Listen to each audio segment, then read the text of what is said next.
Come with me to the UK premiere of Star Wars The Acolyte. I went along with my partner and we were lucky enough to walk the red carpet. I did have some friends in the fan pen who did make me feel like a celebrity. Captain Chester! Captain Chester! Captain Chester! Oh my god, it's just so funny.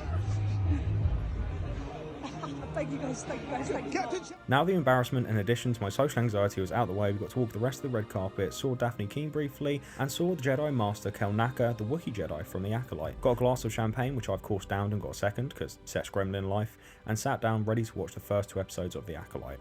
Then the cast and crew came out, which was really cool to see them all on stage together, talking about the show and how much they loved it. And after the screening, met up with those pesky friends who were chanting at me earlier just to hang out and discuss what we all thought about those episodes. So without spoilers, I will say that I myself am not yet currently hooked, but I'm definitely intrigued to see how this story pans out. It's clear from the trailers and the synopsis online that this is based 100 years before anything else we've seen in live action so far. This is obviously a different type of world to the Star Wars that we are used to, which I think is also great in a way that they get a lot more creative freedom in being a little bit different.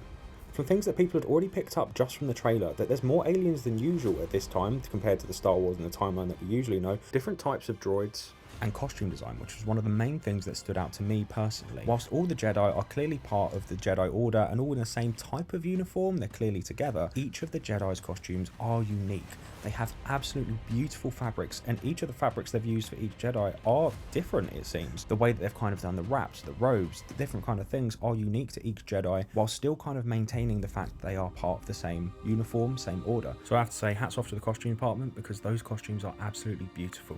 Am I myself going to be making a High Republic era Acolyte series style Jedi Order cosplay robes? Maybe, I'm not sure yet. But I am definitely intrigued to try and make a Venestra Rose style lightsaber light whip, because I just think that would be a fun type of project to make. So if you're interested in one of those and you want to see me make it, let me know in the comments. And if you're excited for the Acolyte, drop me a comment and let me know if you're excited, why you're excited, and should I actually read the High Republic books.